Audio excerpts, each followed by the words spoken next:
Now y'all can see better. Oh, good morning. How's that? Oh, I am slowly getting it together today, guys and gals. Oh, this guy is way more awake than I am. Oh, well, cheers. Good morning. How is everyone? Hey, chill, dude. I have my male zebra jungle here. Morning, what's up, Justin? And this dude is a little twitchy, but he's alright. And again, I've not had the foresight to remember that I probably shouldn't pull rodents on days when I plan on handling animals for this, but here we are on a Sunday with a bucket full of rodents, and here I am handling these snakes, which I guess says something about their intelligence, but I try not to do that. But anyway, I figured, as per some requests, I've actually had a few people ask me this recently to talk about some of this because I think there's a lot of people getting into carpet pythons these days, and they want to make sure they understand genetics and stuff. But a lot of you guys that are asking about carpet pythons are coming from communities where you guys have a pretty decent understanding of genetics. For example, if any of you guys are coming from uh, like the ball python or boa community or anything that basically has morphs, you have the ability to understand exactly what's going on with carpets. They have their own set of mutations and things, but modes of inheritance for the most part are going to be the same grouping across species. So I figured we'd kind of talk a little bit about some of that just to clarify some of it, because it's also been topical recently in the correct terminology of some of these modes of inheritance. And I'm going to talk about one of my biggest bugaboos. Like, I cringe, absolutely cringe when I hear this word. And every time my friends say it, I lose a tiny little bit of respect for you. Sorry, guys.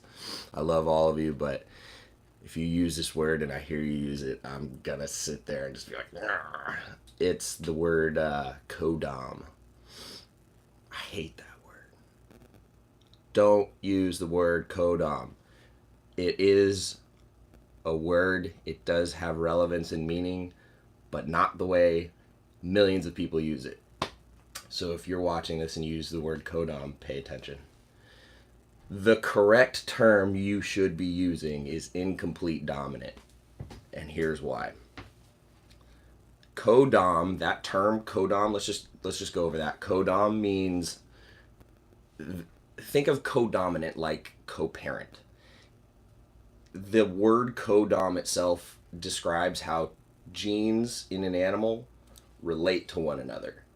So if there are two genes present, say we're talking about, I don't know any combinations that would make sense right now. It's early.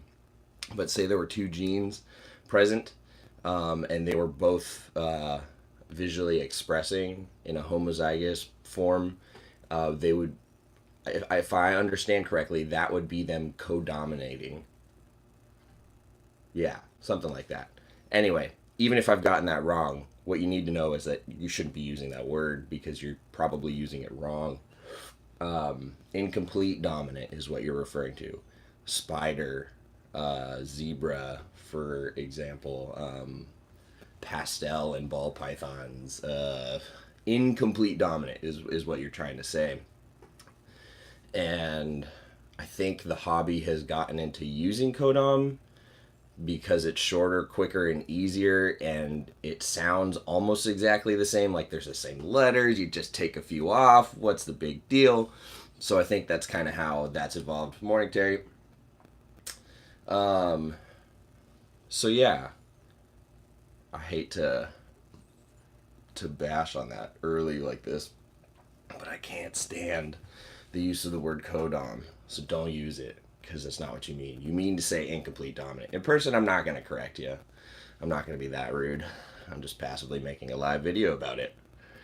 But anyway, for example, this is a zebra jungle. This is an incomplete dominant mutation. And incomplete dominant mutations visually express in the heterozygous form and the homozygous form, meaning there's a normal jungle, there's the heterozygous form of zebra, which is a zebra, and then there's the homozygous form of zebra, which is a super zebra. So basically, that means when the zebra genes from both parents align in an offspring and they visually express at the same time, you're going to get a patternless animal. So that's what incomplete dominant means. Basically, there's a super. That's another word. Super, that's only used in the reptile hobby. Like, there are other animal breeding industries like cows and equine breeding, things like that, and they don't use super at all. It's just homozygous or heterozygous, but I don't think there's an industry quite as intense as ours with that. But anyway, that's a little side note. 1 second. The cat has ventured into the reptile room. Get out of here. Bad kitty. Alright, I'm going to put this guy away. He's stressing. Here you go, bud.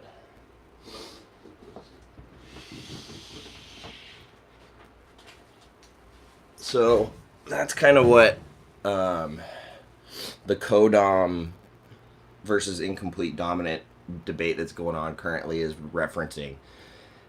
Yeah, just use incomplete dominant. That's the word. Bird is the word.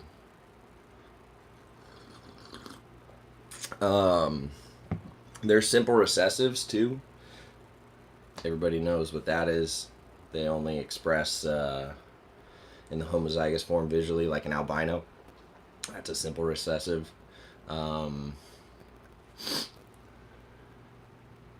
Yeah, allelic. Yeah, I don't know if there's anything really allelic in carpet pythons.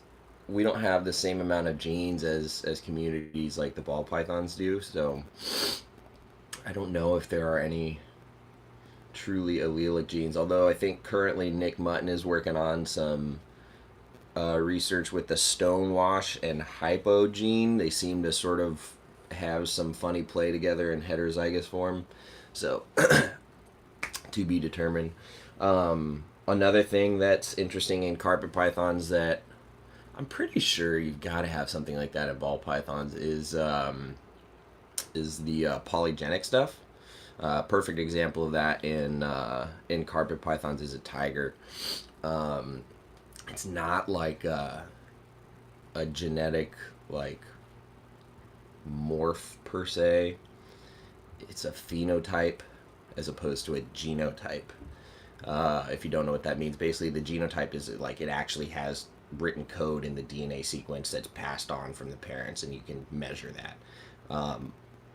Polymorphic or polygenic traits are phenotypic expressions. Basically, it's a variation in the phenotype, which is the outward appearance. So genes have a genotype and a phenotype.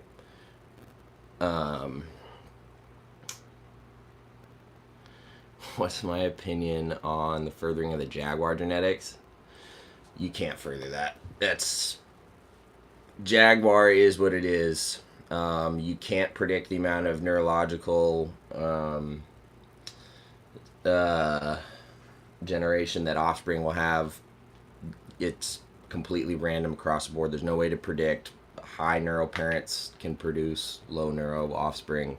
It can change based on stress. You're not going to correct that. You're not going to outcross it. You're not going to improve that. You're not going to... It's just always there. That's just how it is. It's the same in... and I think retics. I think they have a jaguar gene that does the same thing. But it's just a matter of if you like them or not. They're cool. I've had a few. They didn't survive the move very well.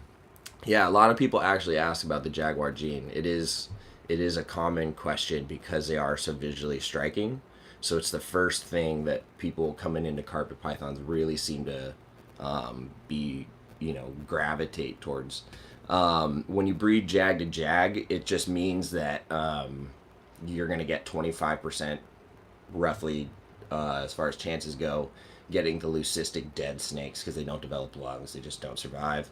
Some people don't like it, and that's just their own personal opinion. I personally don't see anything wrong with it because, like I said, it's completely random as far as how much neuro the offspring come out. So if you're breeding a jag to jag, it's your own personal preference. It's the same thing as breeding like a sibling to a sibling. If you want to do it, do it. Like, if anybody has opinions about it, that's fine. You can share those opinions. Just understand that it's your opinion. So if you're out there and you want to breed a jag to jag, do it. Who cares? Just understand what's going to happen is you say you get 16 eggs. 4 of those eggs you can write off, essentially. Assume that they're going to either die before even hatching, or what you're going to get are dead snakes, dead white snakes. And a lot of people come into carpets and they look at that as the mystery to solve, and they try and look at all the angles that have been tried, try and come up with a unique approach, and it ends up essentially the same. So if you want to keep trying, go for it. But genetically speaking, I believe that is like how that gene works, and it's not been determined to have any sort of patchwork that we can fix or anything like that. That's what I understand.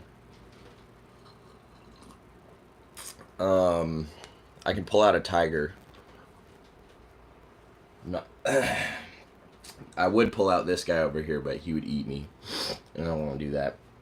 I'll pull out a little tiger and show you what I mean by, yeah, no, it's a good question, Ron. Absolutely. It's a really good question. I haven't talked about that. This sort of carpets and coffee thing is a great way for us to do that. Can we see the Crebo? Actually, I have a story. Well, so the female just shed yesterday. The male tried to eat me last week. I hadn't fed him in a while because I'd been going around, and then he was in shed, and then the rodents came in, and he was super hungry, and I was changing his water last week, and he was sitting in the back in the shadows, and right as I lifted up his water, he just went, whoa! And he just launched out, and I had to sort of, in a squat, balance his big water dish with one hand, kind of push it up, and then he came out a second time, and I had to grab him and just like put the water down. Of course, at that point, I'd spilled water everywhere, and it was a mess. He's just really hungry and food motivated. He got a couple rats the other day, so I'll pull out the Crebo at the end. How's that? Pull out the female. She sits still.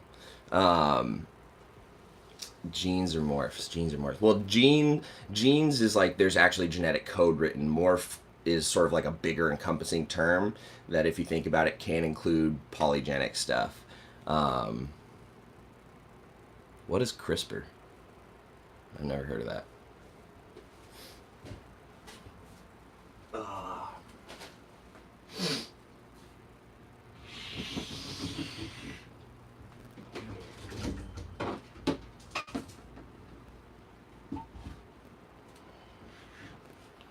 All right.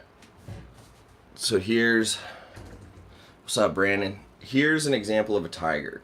Tiger is a line bred or polymorphic trait, right? So you have an animal with a tiger. Before I go further, there are striped animals and there are tigers. Tigers stem from Jason Balin line tigers. Anything else is just a striped coastal. But anyway, these stem from Balin line tigers. Basically, the more tiger you put into breeding, so if I take this animal and breed more tiger into it, the result will be better and more striping the more I do with that. Glowfish. Oh, so CRISPR is what they do to put in to make those fish glow? Is that what I've been seeing? I saw some video and there were some like little, I don't know, they look like axolotls almost, but I think they were fish. I think that's crazy. Don't do that. But anyway, so this is an example of a tiger.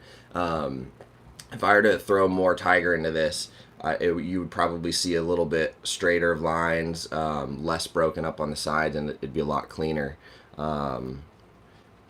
So this animal, you know, you throw more tiger on and so on and so forth. So occasionally you'll actually see people, especially with like tiger jags.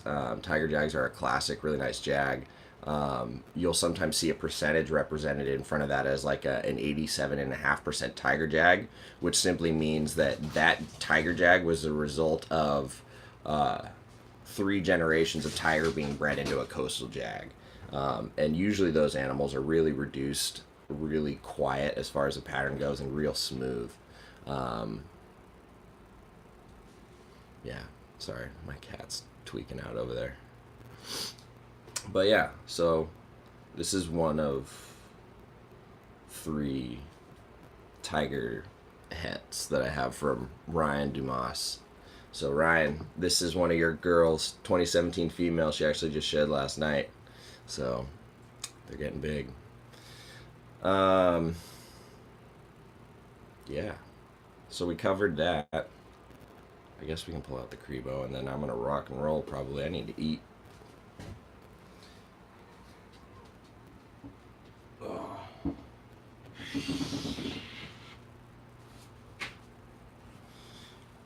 Well, was that everything that you guys were asking about for carpet stuff? Before I just kind of tune out on that, because I know a few of you guys had asked for specific carpet python related questions, and that was kind of what we started with. Um, we went over the codom versus incomplete dominant. Don't use the word codom; it's wrong. Unless you're actually talking about how genes relate to one another, then they can co-dominate. You were curious about albino super zebras.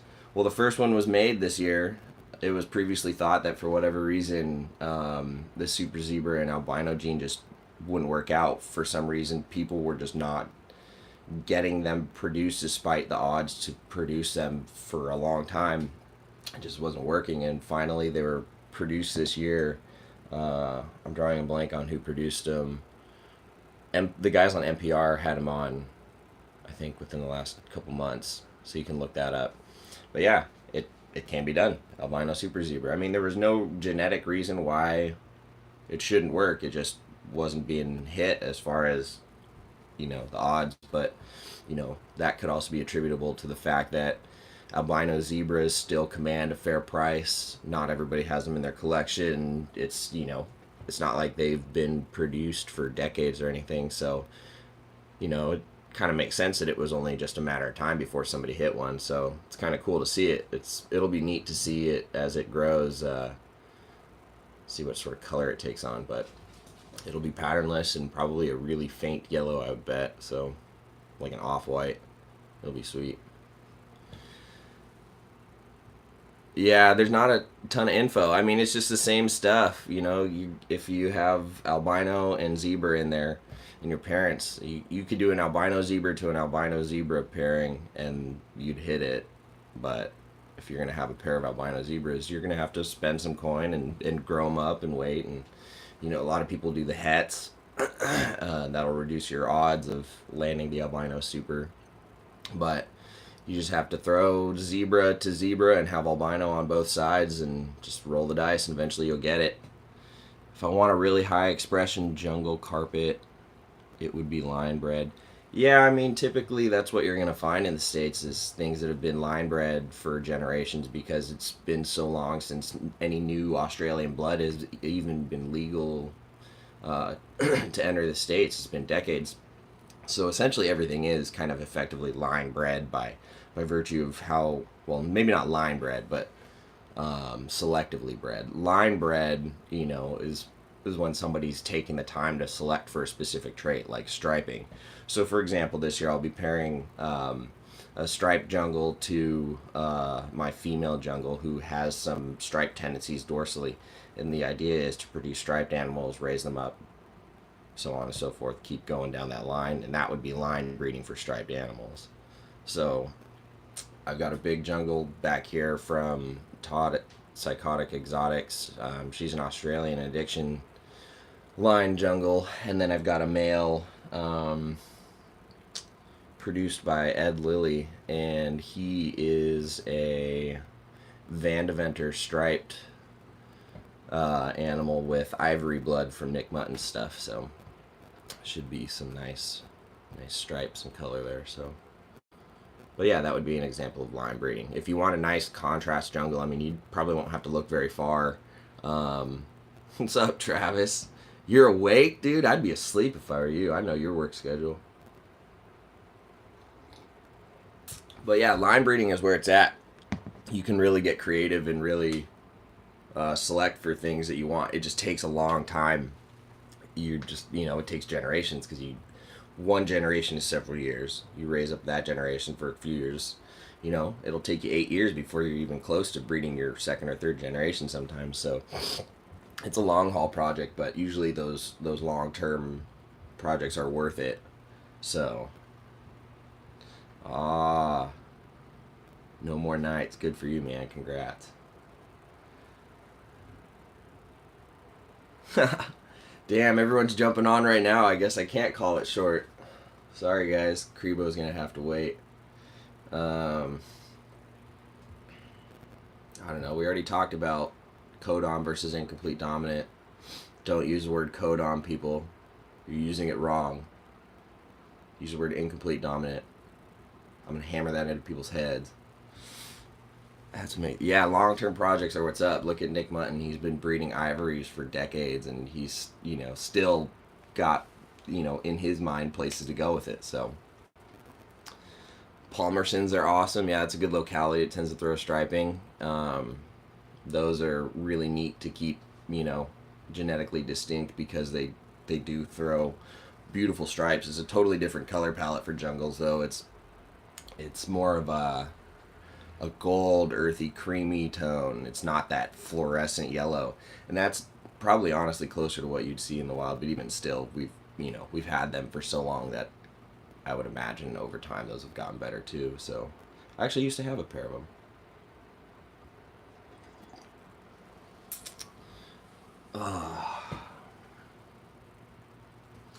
Getting back. Oh, should I drill holes in my depends on your rack. I mean, I drill holes in all my tubs or solder them. I like ventilation. I don't like trusting little gaps. Am I working on line breeding with the rainbow boas? Yeah, actually I am.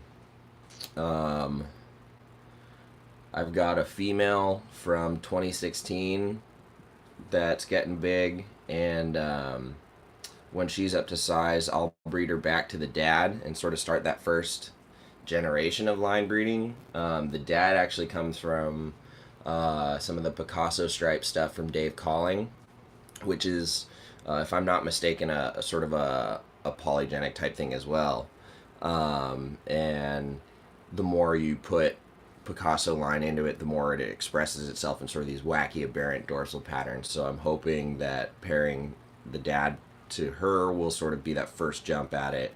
I'm keeping 5 animals from this year's pairing, so I can further that down the line too. And then I added a high red female from Ike this year, so I can inject some of that like insane blood fluorescent red onto my stuff. So I can't wait. I need more, of course, but there's a lot of good stuff out there. Line breeding is the way to go. Patience is a virtue, you know what they say. So if you put the time in and work, the results reflect it. I mean, you could put time and work into something and make something crappy if you're not doing it right. We got to pay attention, and then that's where quality comes in.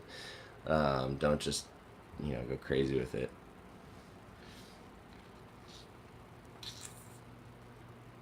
Yeah, yeah, I've had rainbows for like 7 years now, and produced them twice. Actually, I'll go grab one of my holdbacks for you guys. How's that? We're breaking from carpets.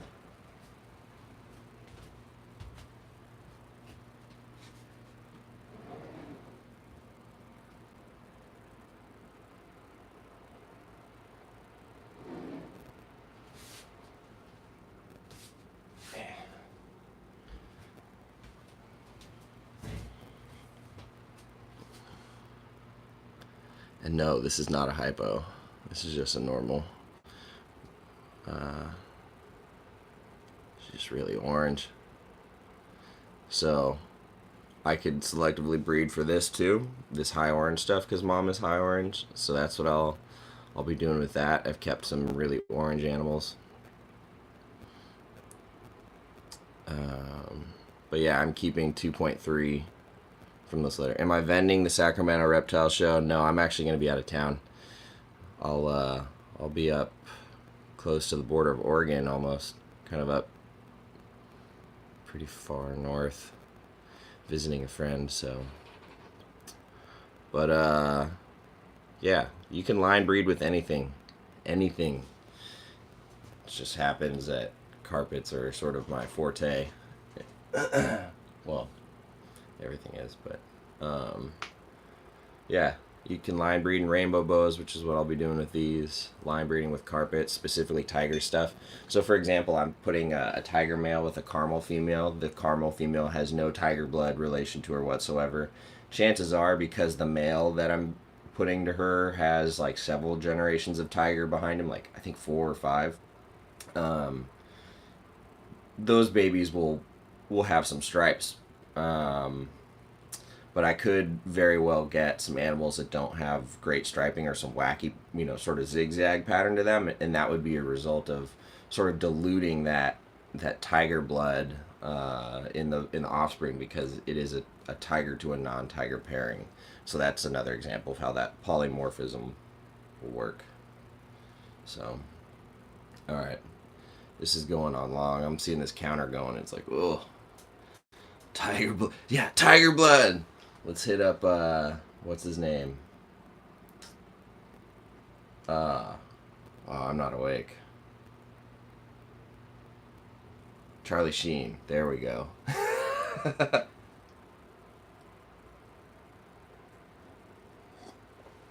You got it. All right. So I've been on here rambling for like 27 minutes. I'm going to put this girl away. You guys have had a fair dose of me talking about carpets and a little bit of the genetic stuff. If you guys understand genetics in later, Brandon, if you guys understand genetics and whatever you work with, ball pythons, boas, everything, you too, man. Have a great one. It's the same thing. It's just we have different ones and fewer than a lot of them. So before I send off here, I'll pull out the Crebo for you guys.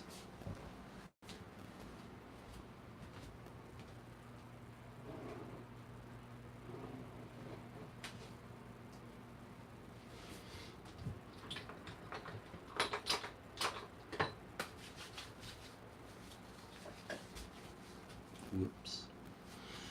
All right. Let's see if I can do this. She's hungry, so I have to be cautious. Come here. All right.